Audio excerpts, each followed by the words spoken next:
Hey guys, and welcome to the Simply Otaku podcast. This is episode 9. Yeah. Which means one more And than 10. I'm Chris. And I'm Kaylee. Okay, guys, and today we're gonna be talking about Dojin. If you don't know what Dojin is, you're not otaku, and you're probably listening to the wrong podcast. But stay, let's educate. Yeah.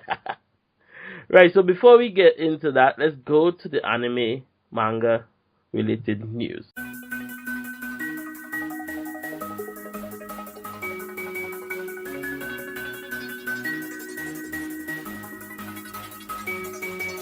This is Otaku News with Kaylee and Kristen.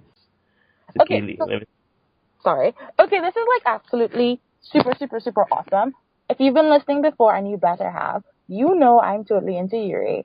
And 70s Entertainment has actually acquired the license for Hiromi Takashimi's critically acclaimed Yuri, yes, I said it, Yuri manga series, Kase-san An. Now, it's kind of like a schoolgirl type series, so it's not generally my favorite, but it's actually really well written, really well drawn, and it's really cool. Now, it's only actually available in Japanese right now, but I have friends who speak Japanese and, Google Translate and all that. But it's going to be available in English for those of you who can't speak the famed mother tongue.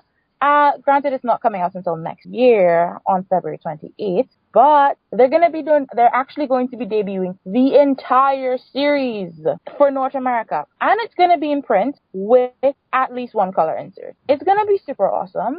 For those of you who do not know the whole Kase-san An series, basically about this jock, Kase-san, and her girlfriend, who is this kind of like airhead flower child, Yamanda. It's absolutely adorable. They're like total opposites, but they're super cute and totally in love, and it's absolutely darling. So yeah, it's my birthday. Oh damn it, it's my birthday this year.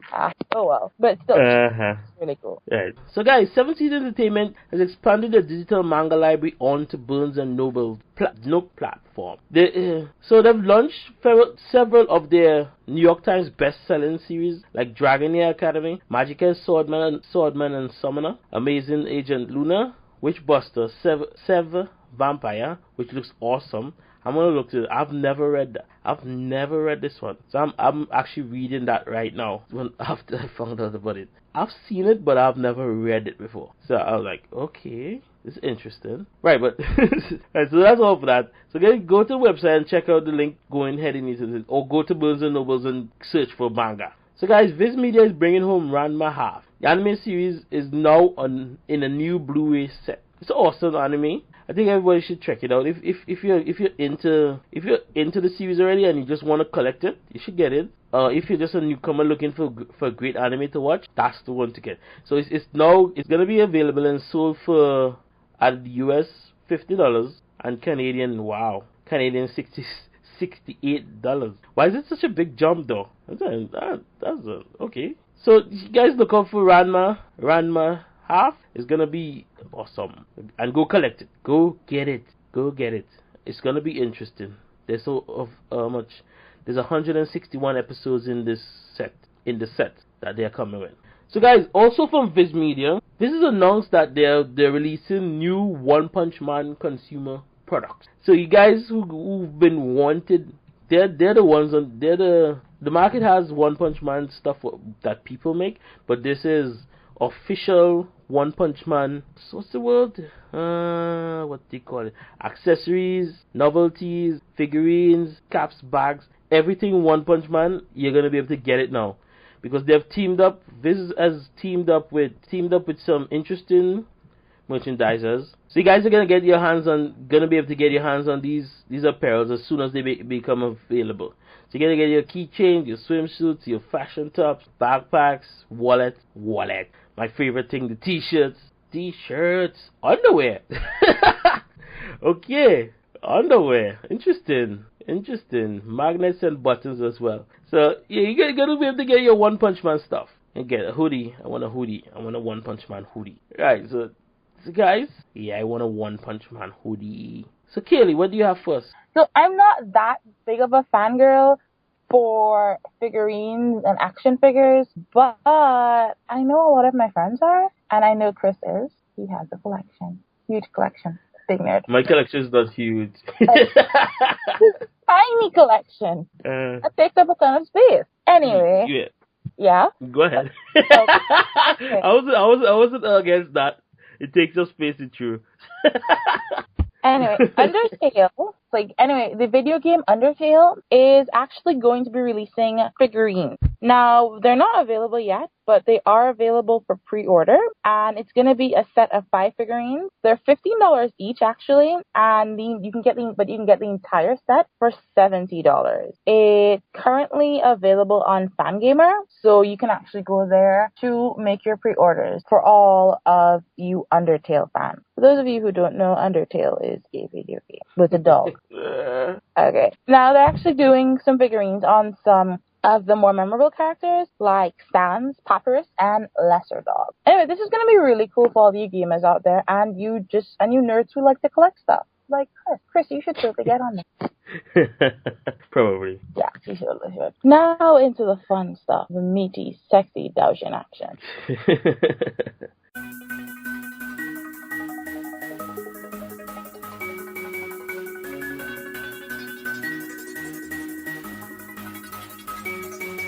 Right, so Kelly, what is a dojin? A dojin is a type of dumpling that you eat. No, okay, a dojin is not a type of dumpling that you eat, but would not be so cool. Like you go to a Chinese restaurant, you're like, I would like a dojin, and they give you a dumpling stuffed with meat. Well, okay, maybe. I was just about to say that sounds like a meat, something with big pieces of meat. Maybe I'm just hungry. Or gritty. Could be. Anyway, actually, dojin, often, or daojin, is a Japanese term for a group of people who have shared interests or a hobby or activities. Now, translated into English, it could be like a clique or a society or a secret Masonite group that rules the world. No, maybe yes. Anyway, so basically, in Japan, dojin is actually used to refer to things that are amateur and self-published. Now, just because it's amateur and self-published doesn't mean it's not good. A lot of dojin work is really good. Yeah, there's some really good dojin artists, though. Yeah, they are. They're really awesome. And special tidbit, for the Japanese Otaku universe, which, by the way, is a billion-dollar industry, dojin sales account for almost 50%. So these amateur self-published works are making money, and they're going up against large corporations who do otaku culture, and they're almost winning. So that's kind of really cool. Now, it is. Now, granted, when we think of dojin, and originally when I think of dojin, you honestly do think of self-made hentai, things like that, and that is a part of the dojin culture, or well, at least in the dojinshi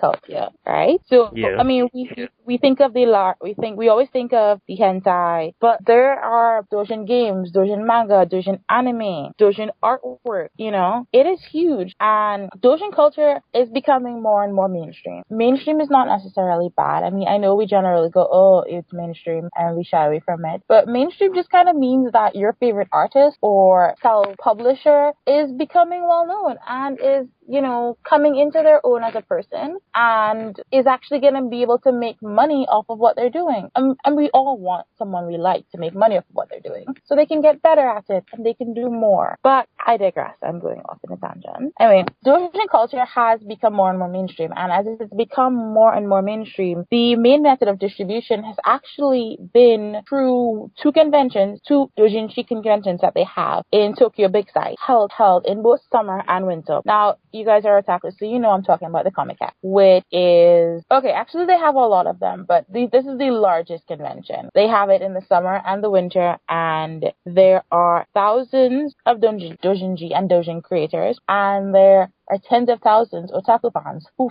flood there and they buy, sell, and trade stuff. It's super awesome. I want to know, what do they trade though? That's like a really good. Probably books. Like trade books your and figurines. Books and figurines. like. If you give me a self-published manga, I'll give you Kristen's virginity. Yeah, I wonder who will trade me for that. Okay. No selling my co-host. I know.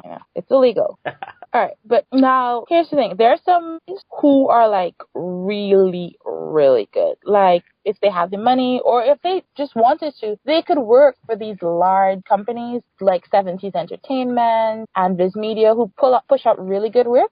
But they choose to do it on a small scale. Now, they're really good and very talented dojinshi creators, or they're like a hot commodity. And especially since they publish stuff in low numbers, they are collector's items. So if you're ever get them for help. Yeah. So if you're ever in Japan in summer or winter, one Comic-Con is going on, you should probably just pick up something. Any table, any booth that has a ton of people, rush through, buy something. It's probably worth a shitload more in the next couple of years. Oh, that's a stock tip. Nice. Right. Dojinshi culture is actually is really steeped in Japan, and dojinshi work has been published the early Meiji period. For all you non-otakus and non-history buffs, this is like the 1800s. Granted, the late 1800s, 1874, 1870s, around there. But that's a really long time. Like, no one back then is alive right now. Probably, maybe, I don't know. Like, you have to say probably, maybe. Yeah. You don't know. Yeah, there may be some really, really old people back there. But anyway, the dojinshi culture has been steeped in Japan for a long time. It's not like someone woke up yesterday and they're like, oh, I'm going to pick up a hobby and like have dojin work and like totally have like my own convention. And this is like a time-honored tradition of really, really good work. Some of them have it really hard though, because when they try to draw like already established manga, sometimes because they draw, for instance, the Pokemon manga, right? If somebody just goes and does that, since it's under Nintendo, they could get prosecuted for that. Yeah, Nintendo's power said we do not mess with Nintendo. Yeah, so sometimes you could draw if they have to get the what's it called? Permission? Copyright? Permission from the original artist or publisher to do it. They could do it without it, but most times they get the permission. Yeah. So, yeah. Now, as Chris was saying, dojinshi culture is actually, there are a lot of works that are fandom works, which is how I got into dojin culture, because I am a big fanfic fangirl. I love good fanfic. It's sometimes a lot better than the actual canon. And I know there are people gasping going, canon is canon, but sometimes canon does things that you don't really like, and a fanfiction author or publisher or artiste can fix the wrongs, the air quotes, so-called wrongs of the canon world. But come on, we know there are tons of canon that get it. It's true. Yeah. I'm not against that. I'm all for it. I'm all for it, because there's some fan comics, fan mangas that are better than the original. So it's like, why couldn't the artist do this? You start to compare it then. It's like, why can't he do this? Why didn't he do this? I was like, well, yeah.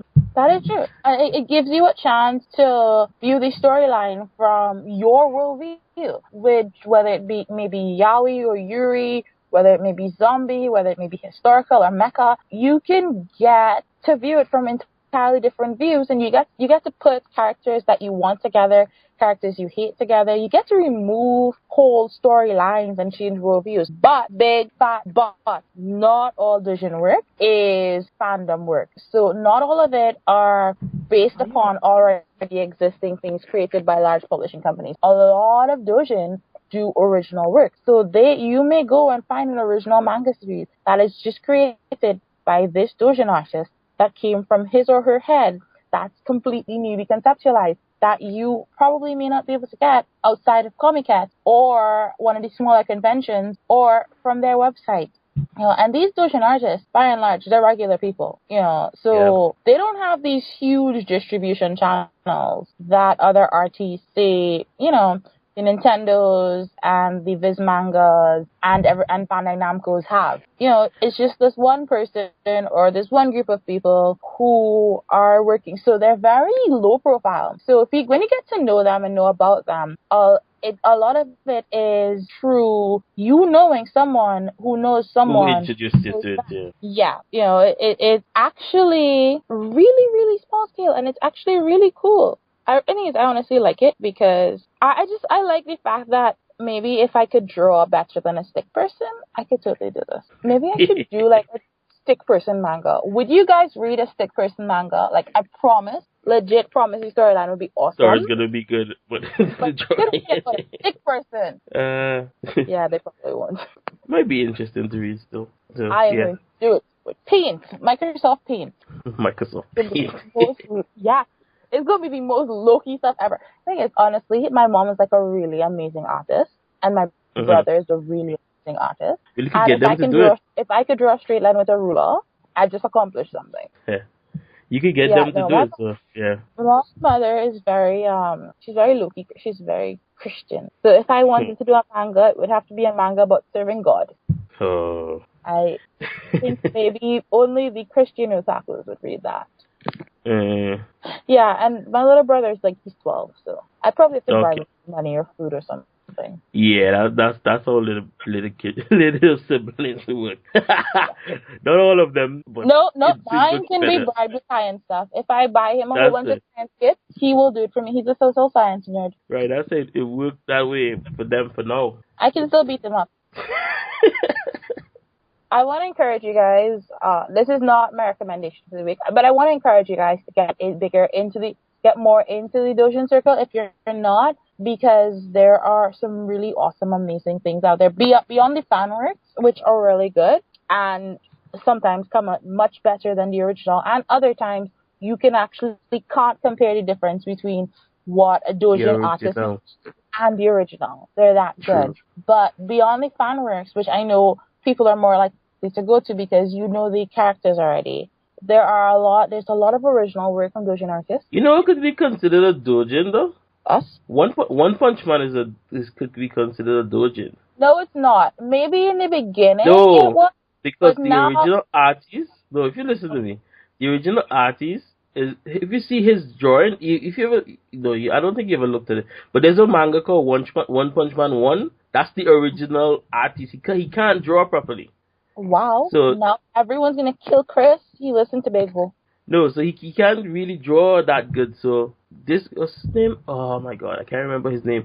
But the other artist is a very popular manga artist. He took over it and started to draw. So the One Punch Man people are reading right now. It could be a Dojin. We're doing Dojin work now. Right. So yeah. So guys, we've covered everything we wanted to talk about today. So before we go, let's go into the recommendation.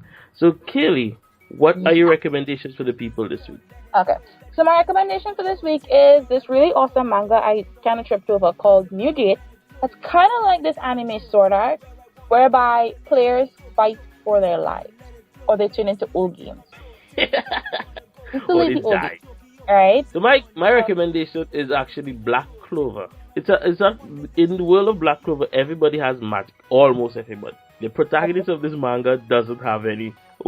They have what's called the grimoires, the book, magic book. Yeah, so they get normally you awaken and you get a grimoire, but he didn't get any. So what happens when he started reading? You're gonna see that he found a 5-star grimoire, which actually makes him cancel out other people's magic. So yeah, he's gonna be epic. It's actually developing really good right now. So I think you guys should check out that. So guys, thank you for listening to Simply Otaku Podcast. We love to have you here because you're awesome and we're awesome too. This is episode 9. If you love our work, and we know you do, please check out thebuttonsmashers.com and check out some of our sibling podcasts, which will share you more insights about otaku and nerd culture. So guys, we're gonna see you next week on a Monday, which is episode 10. Yeah. Bye. Bye.